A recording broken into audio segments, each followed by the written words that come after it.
welcome back to the channel.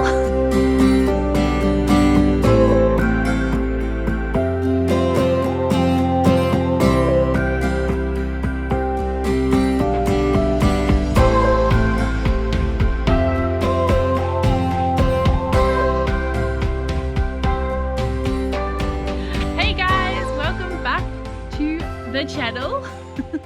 It's been a while since we've done a vlog, been quite a while. A few things are going to change with the channel in terms of what we're talking about. We're super excited to share our life here in Tassie, what we're growing on the land, parenting, a whole bunch of different stuff. So I've got quite a few ideas. I've been feeling the creative vibes coming back in terms of vlogging. So I'm excited to get back into it. Thank you so much for hanging around if you're still here, and welcome to the channel if you're new. I've seen a few new subscribers, so thanks so much for jumping in. We're going to do a little vlog today about our winter crop in Tassie and what's been happening in the garden, so we hope you enjoy. I'm opening up our seeds from Seed Freaks. Oh. And it's a compostable bag, which is pretty cool. Nice. And we try to get all our seeds from Seed Freaks and Southern Harvest, so yeah, let's open it. This is our first order from Seed Freaks this year, so it's pretty exciting. Yep. We are going to get, I think this is full of seeds for our which season crops? Well, I just went through all our seeds, and anything that we didn't have for, say, spring, summer and coming in the next winter, I ordered it. Yeah. Because we've got heaps of seeds that we saved, so. Oh, look at this. Whoa. I think it went a bit crazy. We got Asian greens, golden beetroot that I wanted to try, broccolini, 2 different varieties, cauliflower, 2 different varieties, some more carrots, a chili called Turkish snake, a couple other chilies, eggplants that we're going to try in the polytunnel. 3 different types of tomatoes. What I love about Seed Freaks is for every order over 25 you get what's called a little mystery free seed pack. And so we don't know what's in there, but they would have put something in there that's good to plant now. We've got lots of exciting things happening out in the garden. We haven't done a vlog for quite a while yet, especially a gardening vlog. So we are currently almost at the end of June. So about to come into July, well and truly into winter now in Tassie. We've had a few frosty mornings and pretty cold overnight. -2 was, -3 actually was the lowest. We love this season though. We love it when it changes season and gets really, really cold. But yeah, it's certainly different planting depending on which season it is in Tassie, right babe? Like it's different, but also like the good thing about it, because it's so cold, not everything is moving except like some long-term crops that we have. It gives us time to plan stuff, and it gives us time to think about you know, what do we want to do with this, and what's our plans here, and work on other things, you know. So. Leek has been amazing this season, and we've got something else super exciting in the kitchen garden, but we won't say. We shall surprise you. All right, well, let's go for a walk. Let's do it. So this might end up being a little bit of a kitchen garden update too, babe, because I think we've got an extra bed in here that we potentially didn't have the last time we vlogged, which is pretty exciting. Well, this is one of our garden beds, and you can see there's a lot of silver beet here, and we've got a bunch of red onions, which we've also been using as spring onion because we planted way too many. Planted like 80 in this small space. And there's a couple leeks left in this garden, but there's plenty more in our polytunnel, which we've been like eating a lot of. Here is our garlic area. Dun, da, da, da. So exciting, guys. We are growing garlic for the first time ever, and it is one of our absolute favorite things to eat. Hey babe. Yeah, we love garlic. It's looking really good. Grant did so much work to this area. Previously we had like a trellis area right here with beans growing up it, all different sorts of variety of beans, and then at the end Grant had some really beautiful sunflowers growing, but that's all down now. And he's turned the whole bed over, did a really big day of work. And now there's garlic in there. Yeah, we did get a lot of rain. We got like 130 mils in 2 days, or a little over 2 days. Yeah. And it started to flood this area, so we had to dig a trench to divert the water away. But we've got 130 cloves in here, so hopefully we get 130 bulbs. And we tried to buy, well, we have since moving to Tassie, we try to buy our produce and seeds as locally as possible. So like Seed Freaks, where we bought those seeds, is from a place called Jeeveston, which isn't too far from here. And these garlic bulbs we bought from... We bought from Tasmanian Garlic, which is actually not that far from it. I think it's over in Gordon. I think it's called Tassie Garlic. And you know you're buying local because the woman that owns the company called Grant and said, oh, I'm just wondering about the variety that you've chosen, and like maybe you'd like this variety. And she really helped him over the phone, like talk about what it is what flavors we like. And yeah, she helped him make up like a really personalized package, which was so fun. She helped quite a bit actually. She's really nice. So definitely buy garlic from there. We've got 4 different varieties and we're trying to see which one's doing the best, and already 2 of them are doing better than the other varieties. So, but we'll see. So this is all of our lettuce. This is our new bed. We put some... This is a new bed.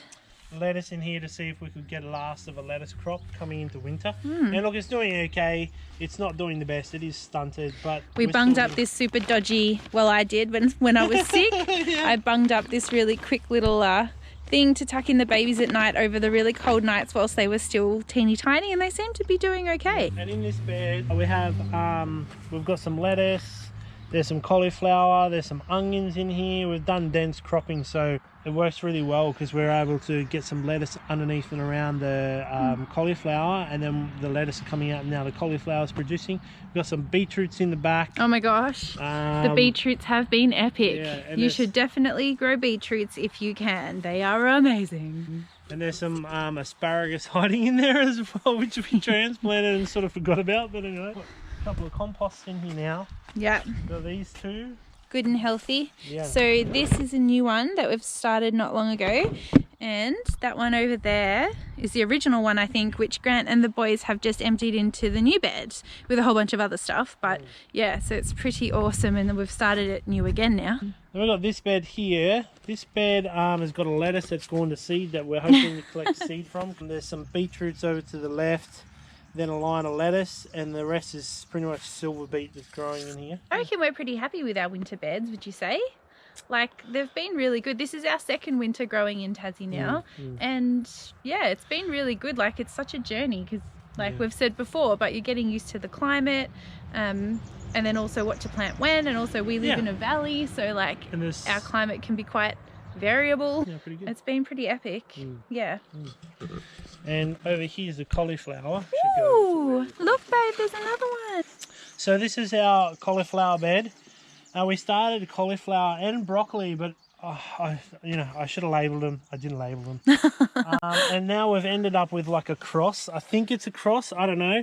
If you know, let us know. It's sort of white on the top but a little bit of green, and then underneath, where your normal cauliflower is white, it's green. So we're thinking it's a collini, which is a cross between the 2. Don't know how that's happened. We've got rogue. Yeah. Rogue brassicas. Yeah, totally. Through like spring and summer, we had a lot of fruit off our fruit orchard because we have about, I don't know, altogether 40 trees on the farm. Most of them are in one place. And we had our neighbours come over, and they bring heaps of apples from the surrounding neighbours' orchards, and we end up making apple cider, which has turned out to be really good. It was the most epic day. Yeah, it was such an awesome like community day, you know, like we all got together, we bought different equipment, like we all shared knowledge, we shared apples, and we made the most like epic cider. No, it's all a learning experience. Totally. But we ended up making about 38 bottles. Yeah. 37 bottles of cider, which was pretty awesome. Oh, it's nice in here. So in here, we're growing, we've got a massive leek. This is the one we're going to let go to seed. It's really strong. Look how thick there is. I'll move this. Whoa. I don't know if we did a vlog when this was like in its full amazingness of the earlier crops, but like Grant had tomatoes growing up here, and this was like beaming, and over there we had our little seedlings going, and it's an awesome little workstation. And then over winter it's a bit quieter, but it's still like bustling with stuff, which is really cool. So we've experimented and put some cauliflower in here.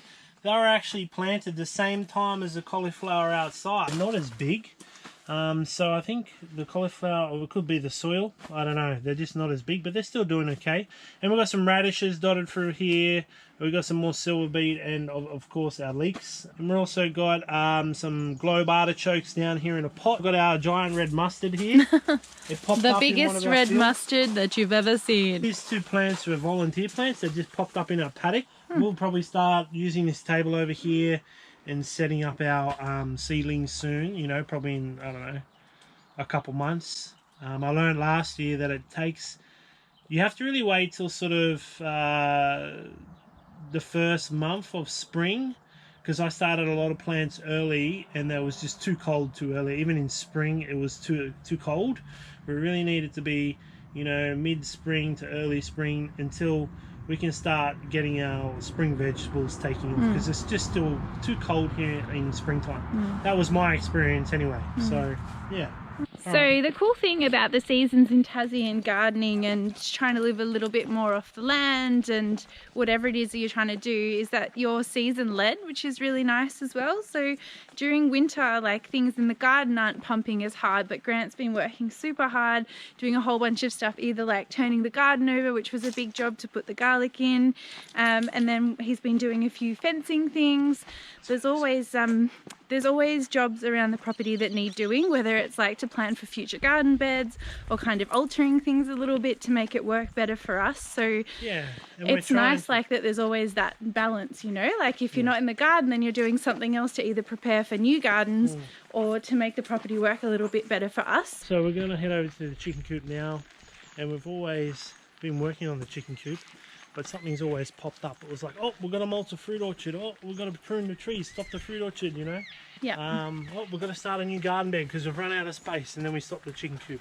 So and that all takes a lot of time. Like, all of these jobs are quite big to establish and to begin, but then once they're done, like, they should be pretty self-sufficient in terms of a lot of different things, but to set them up, they're quite big, the jobs in of themselves. So we need to sort of prioritize depending on what's happening seasonally as well and what we're wanting to grow. But it's finally the chicken's time. So this is our chicken coop here, and we've replaced this wire fence all the way on this side. There's still a bit of work to do in the future, like we want to replace this small part of the fence, but for now we just really want to get chickens in here. We're sick of talking about it, we want it to happen. And my dad has been coming once a week for the past, I don't know, couple of months or so, and they've Grant and Dad have been having a farm day, so they'll spend about half a day on the farm doing whatever needs to be done, and this has been a huge part of that, which is super exciting to have some help. So we replaced the fence, and we had to dig a trench like 30 meters, but here's about 20, so we had to dig a trench about 30 meters long and put the wire in about 200 mil into the ground, and then we had to add another wire to it to get the height, because we had two different wires and whatnot. And it was a big job. Yeah, it was a big job, yeah. And then we dug this out here for better access. So I don't know, you can't really tell on the camera, but this is pretty much like a ramp that Grant, the boys, and I have made. So there's a bit of a very, very slight incline to walk up into the chicken coop. So that's just a bit of a nicer pathway, because this was all quite uneven and bumpy. So we did that with the boys, which was fun. We've cladded this in timber, sealed it all in. I sealed the bottom because what was happening is the chickens were going underneath the coop as well as in the coop, and that was a problem. So we totally sealed the bottom off. We've put rocks around it and soil so nothing can get in. Put in our nesting box and cut triangles, because apparently chickens like triangles. They like triangles over any other shape, so we thought, hey, we can cut any shape, so why not cut some triangles? So it looks awesome. Yeah. This was Dad and Grant's most recent job that they've done on farm day. And these vents in so we can have some ventilation. You don't want to draft, apparently you want ventilation, so that's why they're up here. We've rebuilt this door. So this is still needs locks and everything. Yeah, it's not quite finished. We're still a couple of weeks off, but it's super close. We rebuilt this door and we added a slider piece, so the boys can just come in here and let the chickens out themselves, because it's going to be the boys' jobs to do it as well. So yeah, just let the chickens out every day or whatever. So we're going to create some sort of latch or some sort of levy system. Maybe a chain. Yeah. A chain that you can sort of hook up and it keeps it open. Yeah. And it's come at night time and unhook it. And what about this, babe? Oh, this is a window. This window I actually made back in TAFE when I was like, I don't know. A spring chicken. 18, 19, I made this window in TAFE. I remember when Grant and I first met. Grant was living in Bass Hill, obviously at his mum and dad's place, and this was like tucked up in the corner of his room. And I think I remember pretty much the first time that I saw it because it was so beautiful. You could tell that it had been built, you know, custom built. Yeah. And it's just travelled with us throughout our entire lives. And Yeah. when Grant put it in originally in the chicken coop, I thought, how like amazing, who would have thought that this beautiful window would have ended up in a chicken coop in Tassie. So they're pretty lucky chickens. You can open this window for extra ventilation. Views, if they want views. Yeah, if they want a chicken view, you know, they can look at the tree here. They'll probably jump up here and roost on it, maybe. I hope not. So there's still a bit of work to do, obviously, in the coop itself, but yeah, we still have to do. We're gonna put down some core flute because we don't want it to be timber. We'll paint the timber, put some core flute down so it's easy to clean. We sealed up this piece here because the chickens will want to roost up in this area. It was like this one. The chickens would like to roost up here, so we're going to seal this one off as well. This is where the chickens will go into the nesting box. So there's the three triangles here. They can jump up and do their thing. So look, there's probably a couple more weekends. Yeah. You know, 4 or 5 hours. Oh, and then we've got to put some perching. Oh, and a couple perches, yeah. If anyone has chickens that happens to watch this, let us know, because we know there's quite a few different options for what people put in coops for perches. So if you want to, let us know. Leave a comment, because we're currently trying to decide what is going to work best. Because they say not to use timber because it harbours mice. But which we you don't want to use a timber dowel, for example, because they can't grab on it nicely. Or if you do, it has to be a certain size. I don't know. We're just trying to make it right because we want it to last a long time. One of the things I'm super excited about, babe, with the chickens is that we all get to name one. Because we're thinking that we might get 6 chickens. Yeah. So. Yeah. And because there's 4 of us and then there's Loz's mum and dad. Yeah. And they'll want eggs, free range eggs as well. Yeah. So we're like, all right, well, let's just get a couple more chickens. Totally. And we can swap eggs for babysitting. Alright guys, that's it for the vlog today. Thanks so much for stopping by and having a look. We hope you enjoyed seeing our winter crops in Tassie and what we've got going on in the garden. We're super excited to keep sharing what we're going to be doing over the next few months. There's lots of exciting changes happening on the land and the farm and in life in general. So watch this space for lots more videos. It's going to be happening regularly now, hopefully back to weekly vlogs. That's what I'm planning. So yeah, thanks for stopping by. Bye.